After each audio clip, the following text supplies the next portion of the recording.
የስኳር በሽታ በአሁኑ ሰዓት በዓለም ዙሪያም ሆነ በሀገራችን በብዙ ሚሊዮኖች የሚቆጠሩ ሰዎችን ሕይወትና ጤና እየፈተነ የሚገኝ ነገር ግን አብዛኞቻችን በደንብ የማንረዳው የጤና እክል ነው። ብዙ ሰዎች የስኳር ህመም የሚይዘው ጣፋጭ ነገሮችን በብዛት ስለበላን ብቻ ይመስላቸዋል።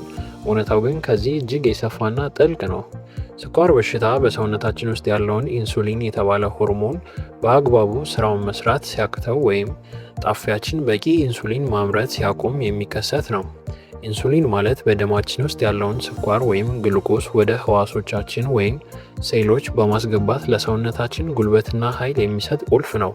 ይህ ኢንሱሊን ስራውን ካቆመ ስኳር በደማችን ውስጥ ይከማቻል። ይህም በጊዜ ሂደት በልብ፣ በኩላሊት፣ በአይን እና በነርቭ ሴሎቻችን ላይ ከፍተኛ ጉዳት ያደርሳል። ዛሬ በጤና ፕላስ ቻናላችን የስኳር በሽታ አይነቶችን፣ ሰውነታችን የሚሰጣቸውን የመጀመሪያ ደረጃ ምልክቶችና ከሁሉም በላይ ደግሞ የደም ስኳርን ያለ ጭንቅ በተፈጥሮ መንገድ የምንቆጣጠርባቸውን 10 ወሳኝ ሳይንሳዊ መፍትሄዎች በዝርዝር እንመለከታለን። ለቻናሉ አዲስ ከሆናችሁ ሰብስክራይብ በማድረግ የጤና ፕላስ ቤተሰብ ይሁኑ። ቪዲዮውን ላይክ በማድረግ ደግሞ ለብዙዎች እንዲደርስ አድርጉ። የመጀመሪያው የስኳር በሽታ አይነቶች። ወደ መፍትሄዎቹ ከመሄዳችን በፊት ሁለቱን ዋና ዋና የስኳር በሽታ አይነቶችና በውስጣችን የሚከናወነውን ህይወታዊ ሂደት መረዳት አለብን። የመጀመሪያው ስኳር በሽታ ታይፕ 1 ዲያቤትስ ይባላል። ይህ አይነቱ የስኳር ህመም አብዛኛውን ጊዜ በህፃናት፣ በወጣቶችና በታዳጊዎች ላይ የሚከሰት ነው። የሚፈጠረውም የሰውነታችን በሽታ የመከላከል ስርዓት በስህተት የራሳችንን ጣፊያ እንደ ባዕድ አካል በመቁጠር ማጥቃት ሲጀምር ነው። በዚህም ምክንያት በጣፊያችን ውስጥ የሚገኙትንና ኢንሱሊን የሚያመርቱትን ቤታ ሴሎች ሙሉ በሙሉ ያወድሟቸዋል። ጣፊያችን ኢንሱሊን ማምረት ሙሉ በሙሉ ስለሚያቆም እነዚህ ህመምተኞች በደማቸው ውስጥ ያለውን የስኳር መጠን ለማመጣጠንና በህይወት ለመኖር በየቀኑ ውጫዊ የኢንሱሊን መርፌ ወይም ኢንሱሊን ኢንጀክሽን መውሰድ ግዴታ ይሆንባቸዋል። ሁለተኛው የስኳር በሽታ አይነት ደግሞ ታይፕ 2 ዲያቤትስ ይባላል።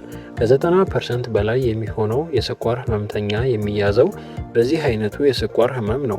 በዚህ ደረጃ ላይ ጣፊያችን ኢንሱሊን ማምረት አላቆመም። ነገር ግን በሰውነታችን ውስጥ ባለው ከፍተኛ የስብ መከማቸትና የተሳሳተ የአመጋገብ ዘይቤ ምክንያት የሰውነታችን ህዋሳት ኢንሱሊንን በትክክል መቀበልና መጠቀም አይችሉም። ይህ ሁኔታ የኢንሱሊን መቋቋም ወይም ኢንሱሊን ሬዚስታንስ ይባላል።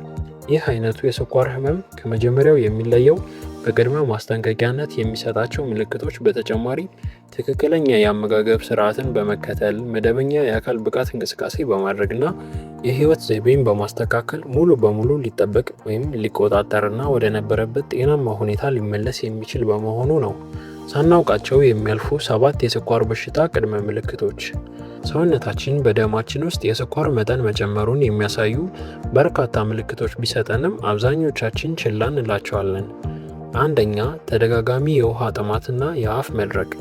ደም ውስጥ ያለው ትርፍ ስኳር ፈሳሽ ስለሚስብ ደጋግመን ውሃ እንድንጠጣ ያደርጋል።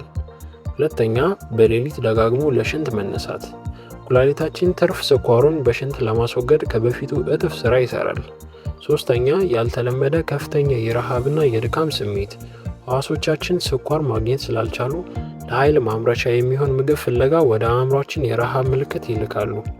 አራተኛ፣ የቆዳ መጥቆር። በአንገት፣ በብብት ወይም በመገጣጠሚያዎች አካባቢ ያለው ቆዳ ጠቆርና ወፈር ማለት ከፍተኛ የኢንሱሊን መከማቸት ምልክት ነው። አምስተኛ፣ የእይታ ብዥታ። ከፍተኛ የደም ስኳር በአይናችን ሌንስ ውስጥ ያለውን ፈሳሽ በመቀየር እይታችን እንዲደበዝዝ ያደርጋል። ስድስተኛ፣ ቁስል በፍጥነት አለመዳን። የደም ዝውውር በመቀነሱ ምክንያት ጥቃቅን ቁስሎች እንኳን ለማዳን ሳምንታት ይወስዳሉ። ሰባተኛ፣ የእጅና የእግር መደንዘዝ ወይም ማቃጠል። በደማችን ውስጥ ያለው ስኳር በደቃቅ ነርቮቻችን ላይ ጉዳት ማድረስ መጀመሩን ያሳያል። የስኳር በሽታን በተፈጥሮ የመቆጣጠሪያ እና የመቀልበሻ 9 ሳይንሳዊ ስልቶች።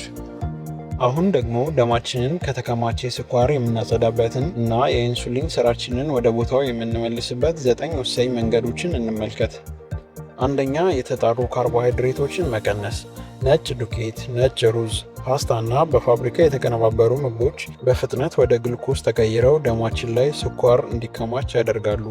በምትካቸው ባልተፈተጉ እህሎች እንደ ጤፍ፣ ገብስ እና ኦትስ መጠቀም አለብን። ሁለተኛ፣ ፋይበር ያላቸውን ምግቦች ማብዛት። እንደ አትክልት፣ ኮስታ፣ ሰላጣ፣ ጥራጥሬዎች፣ ምስር፣ አተር እና አቮካዶ ያሉ በፋይበር የበለጸጉ ምግቦች የምግብ መፈጨት ሂደቱን በማዘግየት ስኳር ወደ ደም የሚገባበትን ፍጥነት ይቆጣጠራሉ። ሶስተኛ፣ የምግብ አበላል ቅደም ተከተልን ማስተካከል።